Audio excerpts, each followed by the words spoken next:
¿Cómo están? ¿Todos bien? Empezando un nuevo día con muchas ganas, ¿no? Recuerden, a veces caemos, pero que igual siempre podemos volvernos a levantar para seguir adelante. Bien, el día de ayer, me imagino que con el docente han visto ya la parte introductoria a lo que son las disoluciones, ¿no? Recordando que las disoluciones, ¿qué son, estimada Nadia? ¿Qué son las disoluciones?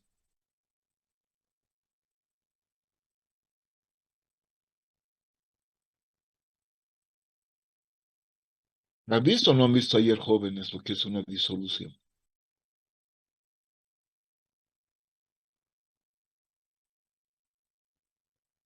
Es una mezcla homogénea que químicamente no interactúan entre sí y, sus- y puede tener un solvente y un soluto. Está bien, el resumen lo has hecho perfectamente. Son mezclas homogéneas, ¿no? Que, en los cuales el soluto es la fase dispersa y el disolvente es la fase dispersante, ¿no? Una de las características fundamentales de las soluciones es el tamaño molecular, ¿no? Siempre que se encuentre en mayor proporción es el disolvente. Sin embargo, hay soluciones que son bastante concentradas, donde la cantidad del soluto es mayor a la del disolvente. Cuando hablamos de una solución, por darles un ejemplo, eh, de alcohol al 70%, no estamos hablando de que el soluto es mayor que la cantidad de disolvente, ¿cierto? Pero sin embargo, siempre se considera a estas soluciones como el disolvente al agua, pese al que se encuentra en menor cantidad, ¿no? Depende mucho entonces, desde mi punto de vista, de la concentración que le puedes dar a la misma para definir exactamente cuál es el soluto y cuál es el disolvente, ¿no? Generalmente el agua en este tipo de disoluciones es el disolvente por excelencia, ¿sí? Han visto lo que es disolución y solución, los componentes de una disolución, ¿ya? El tamaño de partícula, no lo olviden, de una solución es de 10 a la menos 6 milímetros aproximadamente, ¿no? Por eso que podemos disolver agua con azúcar, ¿no? Y ayer yo les preguntaba, ¿qué ocurre cuando, a ver, ¿con cuántas cucharillas de azúcar tomas un café normalmente? ¿Dos? ¿Ya? ¿Otra? ¿Todos toman con dos? Tres.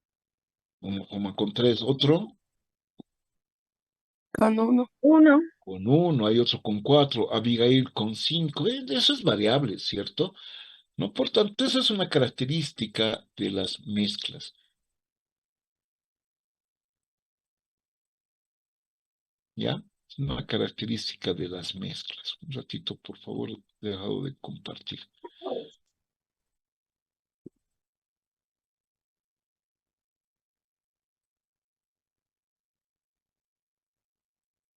Me indican si ven la pantalla, por favor.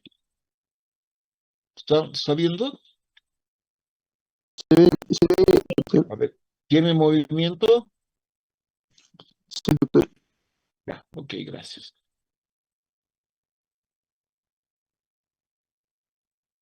Bien, lo que les decía, ¿no?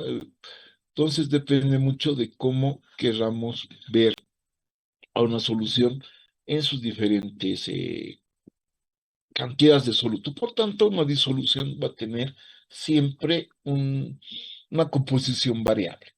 Sin embargo, si tú sigues aumentando azúcar a tu tacita de café, por decirte 7, 8 cucharillas, ¿qué va a pasar? ¿Se va a seguir disolviendo el azúcar en el agua?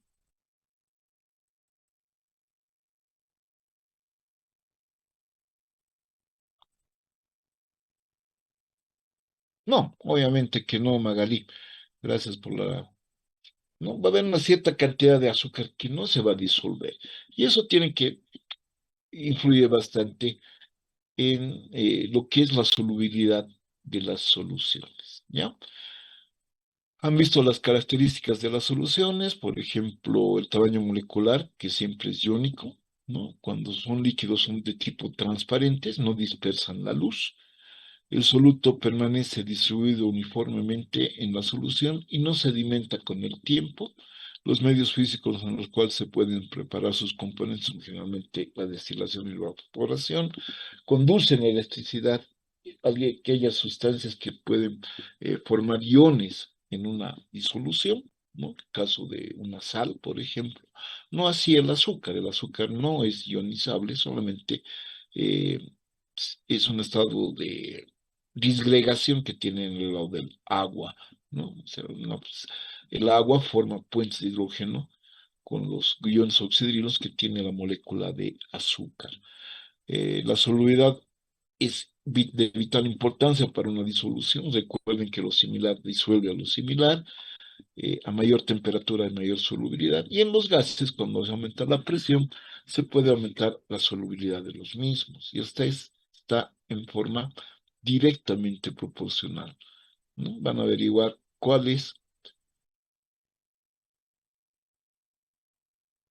eh, cuál es la ley que rige la solubilidad de los gases en los líquidos, ¿no? Hay una ley, van a averiguar cuál es. Mañana me lo van a decir, ¿ok?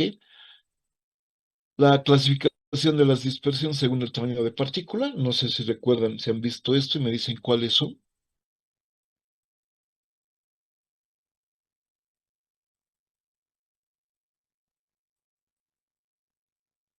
¿Se acuerdan o no?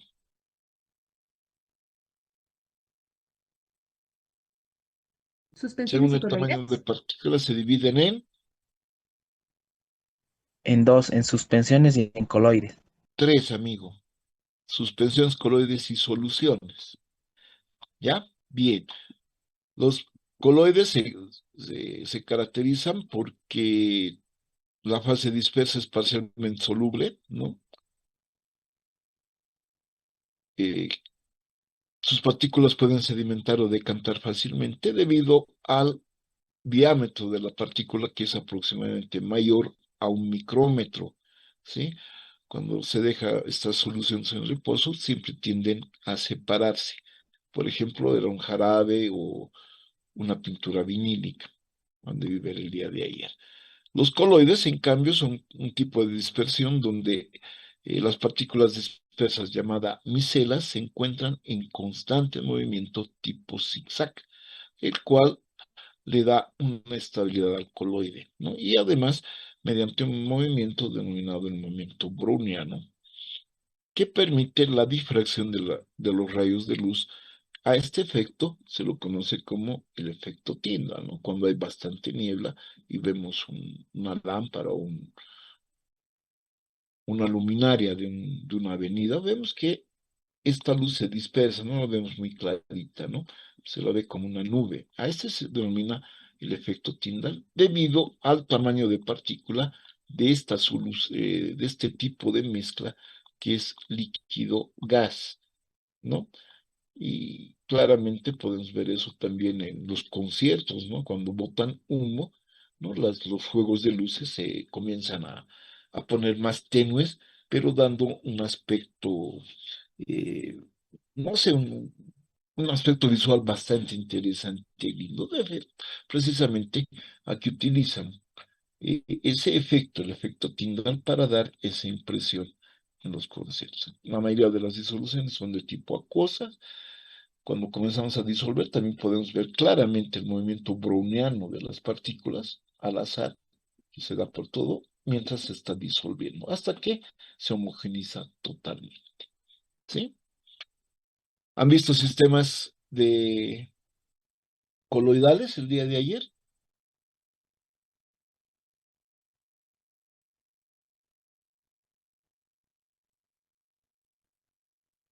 ¿Sí o no? Sí, ya en ese punto nos hemos quedado.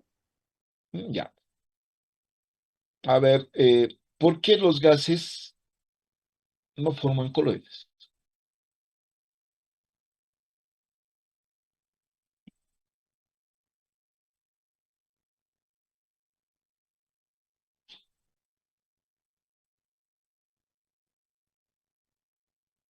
¿No hay respuesta, jóvenes?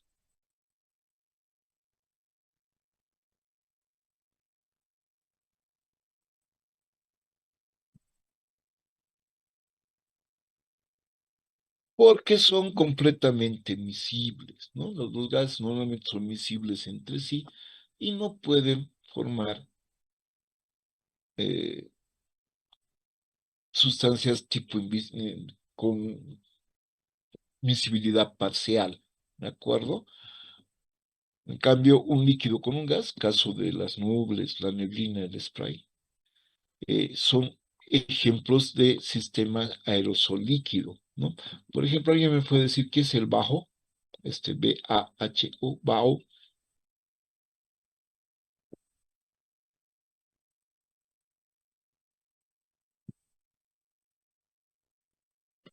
Vean internet, jóvenes, a ver, investiguen un poquito, ¿qué es BAO? Google, ¿qué dices en Google respecto al BAO?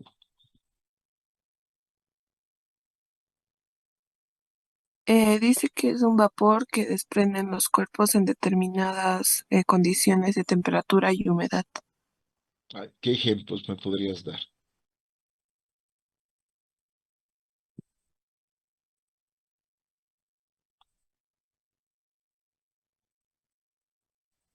Cuando hacemos deporte, como sudor. Correcto, es una forma, ¿no? El aliento es una forma de vapor que tiene disueltas otras sustancias y que muchas veces... Otro ejemplo, el humo es un bajo, tengo mis dudas. El vapor que utilizamos para el descongestionamiento nasal cuando hacemos servir, digamos, eucalipto, sí, el eucalipto en agua, hacemos hervir, nos tapamos con una toalla y absorbemos esos vapores. Ese vapor no solo contiene vapor, ¿verdad? ¿Sí? Sino contiene sustancias disueltas del eucalipto que te producen un bienestar en tus fosas nasales, ¿no? Permitiendo el descongestionamiento de las mismas. Por ejemplo, es un ejemplo de bajo. Son vapores con algunas cosas más disueltas dentro de ella. No son vapores puros, ¿no? El vaho. Bien, eso era muy importante que recordemos los tipos de coloides que se forman. Entonces, mucho cuidado con lo que es un coloide, ¿ya? Según la clasificación de las disoluciones, se puede clasificar en varios criterios, como es el estado físico de sus componentes. Sabemos que en el estado físico de los componentes podemos hablar de tres estados: el sólido, el líquido y el gaseoso, ¿cierto? Por ejemplo, si el soluto es gas y el disolvente es gas, la solución va a ser gaseosa. Un ejemplo es el aire con el oxígeno y el nitrógeno como componentes, 21 partes de oxígeno, 79 de nitrógeno normalmente. En los gases propelentes, como en los insecticidas, ¿no? Que tienen un gas propelente como el butano, por ejemplo, que está disuelto también con otra sustancia gaseosa o que haya llegado al estado de vapor por su saturación, ¿no? Entonces, estos propelentes, ¿no? hacen que estas sustancias incomoden generalmente a los insectos o directamente les produzcan su, su muerte. Gas líquido es una sustancia líquida, como ejemplo las bebidas carbonatadas, que es una disolución de dióxido de carbono en agua con azúcar, acidulantes, colorantes y otros. Eh, el cloro que le ponen a las piscinas, ¿no? A las albercas para desinfectar las mismas, ¿sí? Generalmente eso lo hacen a diario porque el agua puede contaminarse con varias sustancias del mismo cuerpo, ¿no? O de la persona que usa la piscina, pero una limpieza final se la, se la pone con cloro precisamente con ese medio desinfectante y que uno no pueda contraer enfermedades en las mismas. Una solución líquido-líquido es, por ejemplo, el vodka, el etanol, el ron, el whisky, ¿no? Que alguna vez ustedes han debido escuchar, tiene un porcentaje, por darles un ejemplo, del 40%. ¿A qué se referirá eso? Vamos a ver dentro de un momento. El vinagre, que es el que utilizamos normalmente para nuestras comiditas, nuestras ensaladas, es una disolución de ácido acético en agua. ¿Ya? El ácido acético en estado puro, en 96% de pureza, por ejemplo, tiene un aspecto de hielo, parece hielo, por lo cual se lo denomina ácido acético glacial. Y es una característica que, que permite identificar esta sustancia por su estado, como si fuera hielo en plena fusión, ¿no? Como cristales de hielo se forman. Sin embargo, cuando tú lo disuelves eso en agua, se nos forma una solución más homogénea, como es el caso del vinagre que utilizamos para nuestras ensaladas, ¿no? Líquido sólido, siempre va a tener un aspecto sólido, es el caso de las amalgamas en los cuales se utiliza mercurio disuelto en plata. Sí, es una solución sólida que se utilizaba bastante para la tapadura eh, de los dientes, de las muelas y las cavidades bucales. Hoy por hoy, dado el índice de contaminación que tiene el mercurio, no se utilizan ya las amalgamas como, como sustancia. Sin embargo, el mercurio hoy por hoy lo están utilizando bastante para la extracción de minerales, produciendo cierto daño al medio ambiente por los vapores que produce y las enfermedades posteriores que pueda tener el mismo. ¿No? Soluciones sólido-líquido típicas, agua en sal, azúcar con agua y soluciones sólido-sólido, como es el caso de la aleación de los metales, como por ejemplo el oro de 14 quilates, ¿no? Que indica que este oro tiene 14 partes de oro sobre 24 partes totales de la mezcla. Por ejemplo, el oro 100% más apreciado es el de 24 quilates, que es la cantidad más alta de oro que se puede tener en una joya, ¿no? Lo cual no indica que necesariamente sea eh,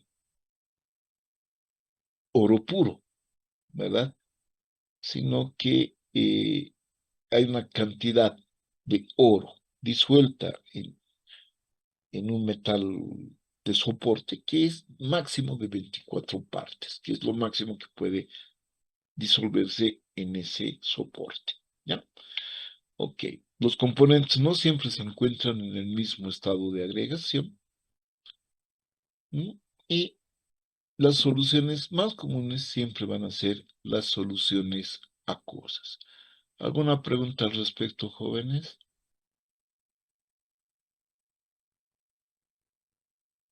Las soluciones también se pueden dividir de acuerdo a la proporción de los componentes.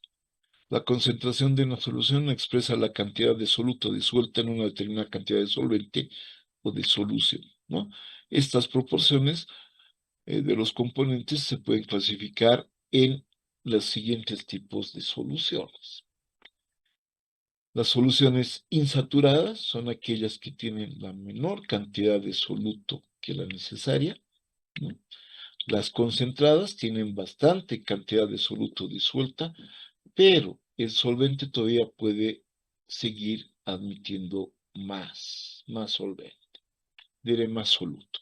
Las saturadas son aquellas que han disuelto la máxima cantidad de soluto permisible que se pueda disolver, y las sobresaturadas que tienen una mayor cantidad de soluto que la que se pueda disolver normalmente.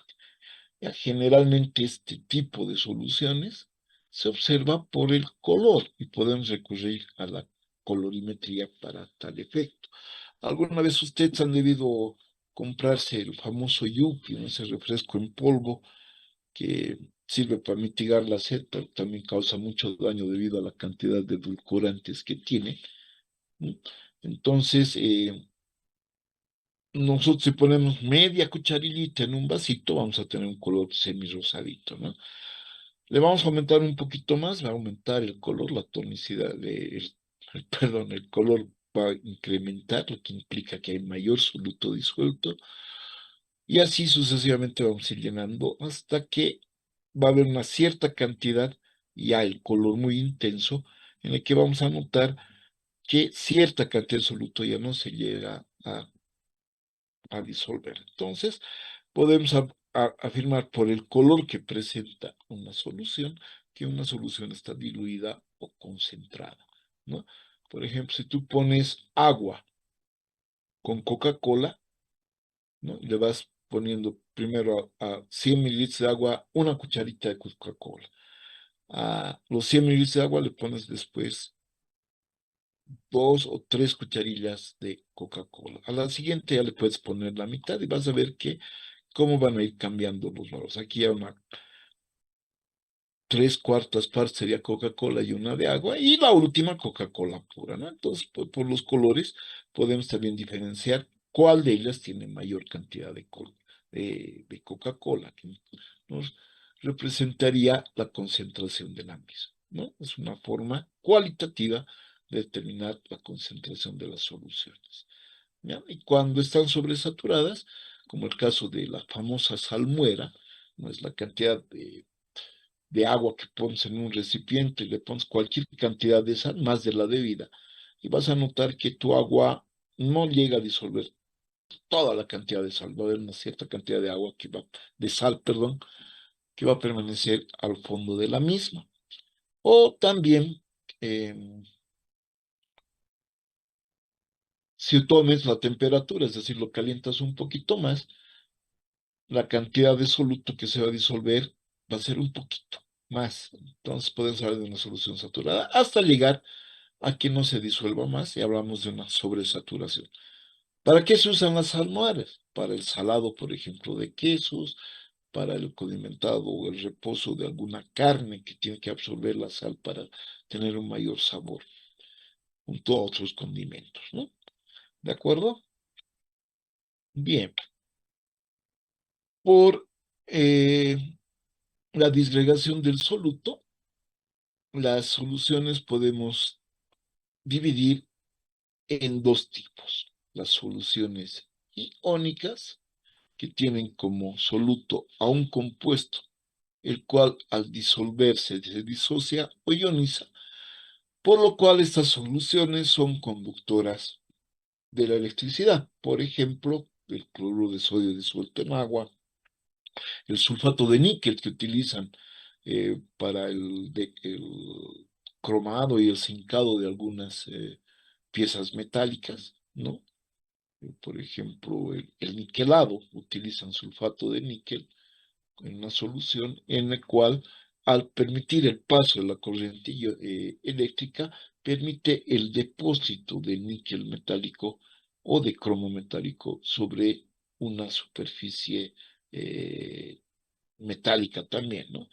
Pero de otro color. El niquelado es ese color característico, brilloso, que tienen algunos muebles acabados, por ejemplo, o los bastones que utilizan en la medicina,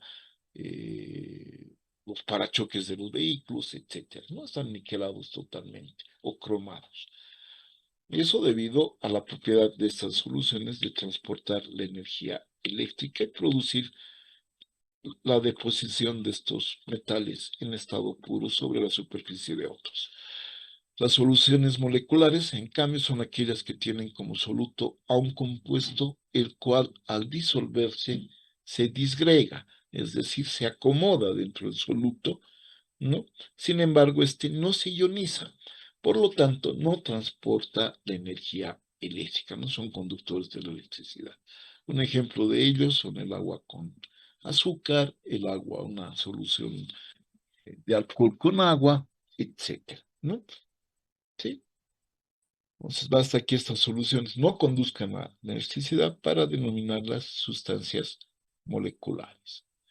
Y por el grado de tonicidad, que es de vital importancia, digamos, para ustedes, el conocer este tipo de soluciones, que es debido a un fenómeno que ocurre dentro de las células, que es el fenómeno de ósmosis, en el cual algunas moléculas atraviesan una membrana semipermeable, el caso de la membrana celular, desde una disolución con menor contenido de soluto a otra disolución con mayor contenido de soluto.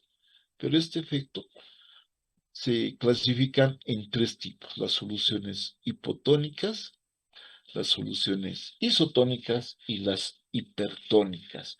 Se diferencian por la concentración de soluto en comparación con el interior de una célula.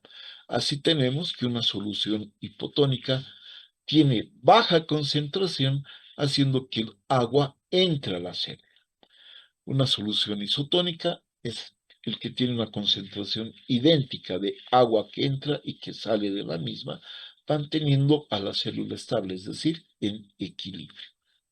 Y la solución hipertónica, que tiene alta concentración, la que provoca que el agua salga de la célula, causando que la misma se encoja, ¿no? Por ejemplo, vamos a ver algunos grafiquitos como este, ¿no? Una disolución isotónica, la célula permanece invariable, la cantidad de agua es la misma que la que tiene adentro como la de afuera, debido a que las presiones osmóticas son idénticas, tanto fuera o dentro de esta pared celular, ¿no? Las disoluciones hipotónicas, en las cuales vamos a notar que alguna sustancia, como por ejemplo las células de la sangre, ¿no? Hemólisis se denomina, van desprendiendo sangre hacia un medio exterior. Cuando tenemos efectivamente una herida, ¿no?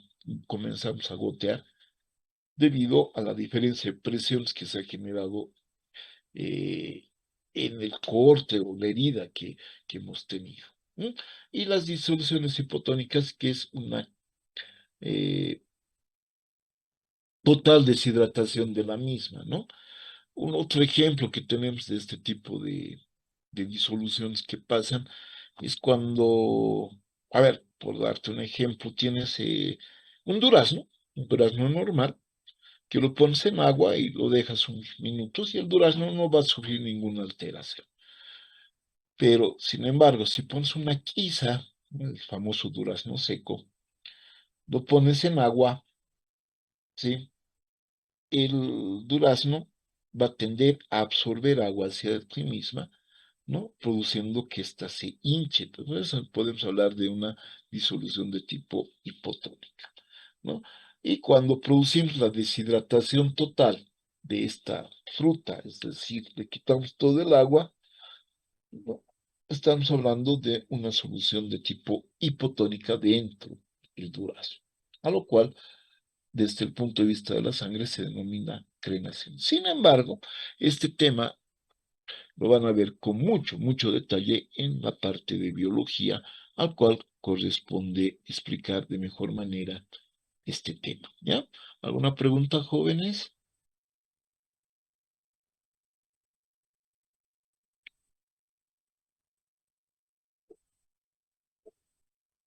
Bien, para terminar las concentraciones debemos emplear de algunos tipos de unidades. Hay un par de preguntas en el chat, dice, me salió comida.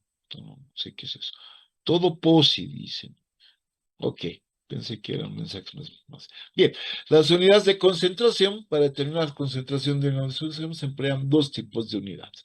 Las unidades físicas, tales como son el porcentaje másico, el porcentaje masa-volumen, el porcentaje volumen-volumen, las partes por millón, y las unidades químicas que vamos a ver son la molaridad, la molalidad, la normalidad y la fracción molar. Para la fabricación, perdón, para la preparación de cualquier disolución en sus utilizando una medida exacta, lo que debemos proceder, por ejemplo, es a pesar el soluto, ¿no? Una cierta cantidad de soluto en una báscula. Posteriormente añadimos el soluto a un recipiente, añadimos una cierta cantidad de agua, no los 100 ml como está acá, una cierta cantidad de agua, agitamos y posteriormente enlazamos a la medida de la misma, ¿no? Estos tipos de matraces están ya calibrados para tener ese volumen determinado en la rayita correspondiente, ¿no? Esa rayita correspondiente se llama aforo. Entonces, estos matraces también reciben la denominación de matraces aforados. En algunas presentaciones médicas, por ejemplo, que he visto yo de algunos jarabes o de emulsiones que se llegan a formar, indica, te dan un sólido y te indica añada agua hervida hasta este nivel, ¿verdad? Sí, entonces eso quiere decir que ya la cantidad de agua ha sido enrasada para que la disolución de ese jarabe sea precisamente la necesaria para la dosis que necesita un paciente determinado. No es la misma forma, pero esto ya a nivel laboratorio. ¿Alguna pregunta, jóvenes? Continuemos. Unidades de concentración. Las unidades físicas de concentración es el porcentaje másico, que es la masa de soluto disuelto en 100 gramos de disolución. Y se puede expresar mediante esta expresión matemática, que es la masa de soluto sobre la masa de la disolución multiplicado por 100. ¿Dónde? La masa de la disolución es la sumatoria de la masa del soluto y la masa del disolvente. El porcentaje masa-volumen indica la cantidad en gramos de un soluto disueltos en 100 mililitros de disolución y se la puede calcular mediante esta relación, que es masa de soluto sobre volumen de la disolución por 100. No es lo mismo que la densidad, ¿de acuerdo? Es muy parecido, pero no es lo mismo. Siempre expresada en unidades de porcentaje. El porcentaje masa-volumen, ¿no? Porcentaje masa-volumen, que es la relación en masa con disuelto en 100 mililitros de disolución. Su fórmula es volumen de soluto sobre el volumen de la disolución. Aquí hay un pequeño error, por favor, esto debería decir porcentaje volumen, ¿ya? Voy a corregir, permítame un minutito, por favor. Porcentaje volumen.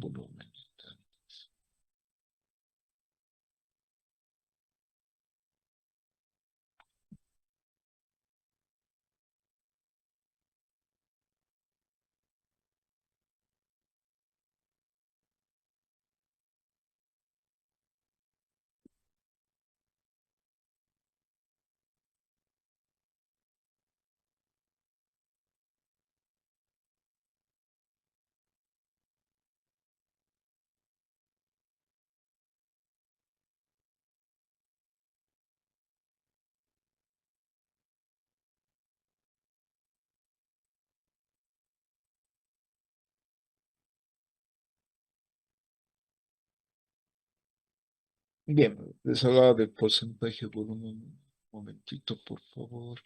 A ver, ¿dónde estamos?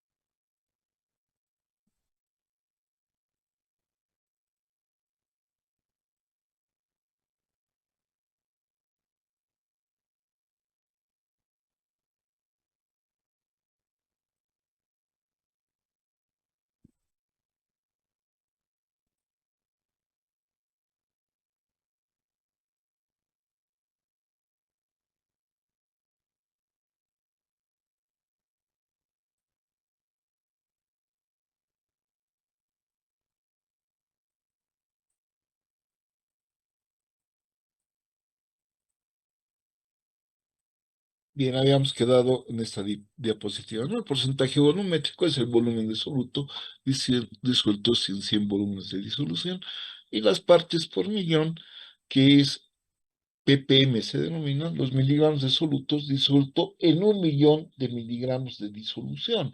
O si nosotros hacemos la transformación, eso me indica que son los miligramos de solutos disueltos en 1 kilogramo o litro de disolución.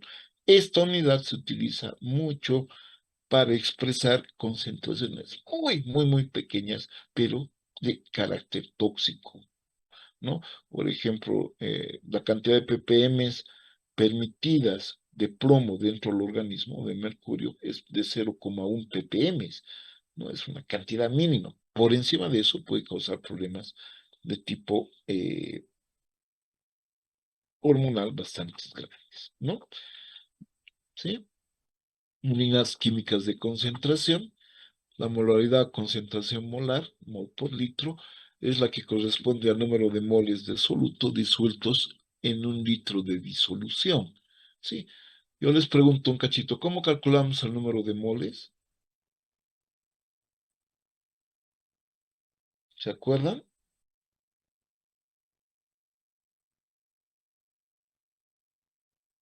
Es la masa de una sustancia dividida entre su peso molecular, ¿ya?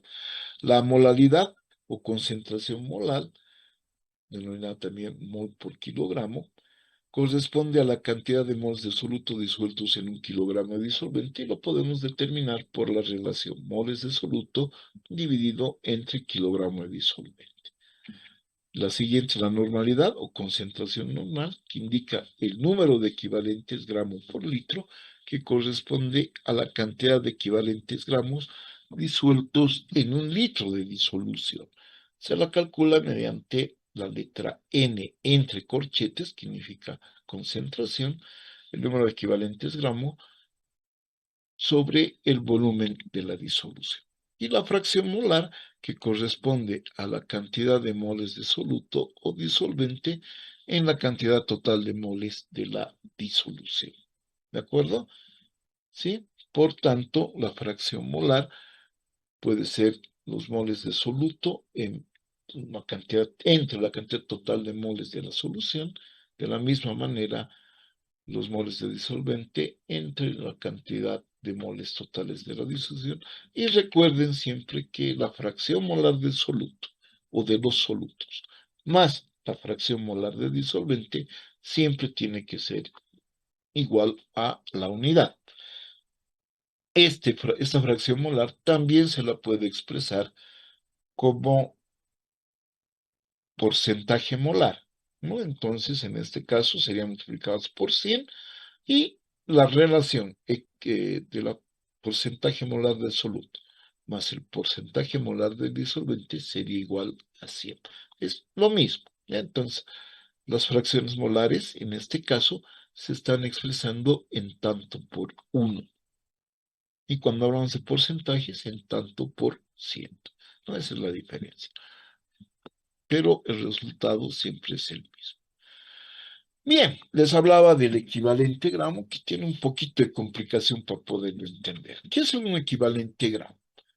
Un equivalente gramo se define como la cantidad del mismo que se combina o desplaza químicamente a 8 gramos de oxígeno o 1,08 gramos de hidrógeno, ¿no? Son pesos atómicos de ambos. Entonces, el número de equivalentes de solutos se puede determinar a partir de la siguiente expresión. El número de equivalentes de soluto es igual a la masa del soluto sobre la masa equivalente, y esta expresión la vamos a denominar la ecuación número 1. ¿Cómo determino la masa equivalente?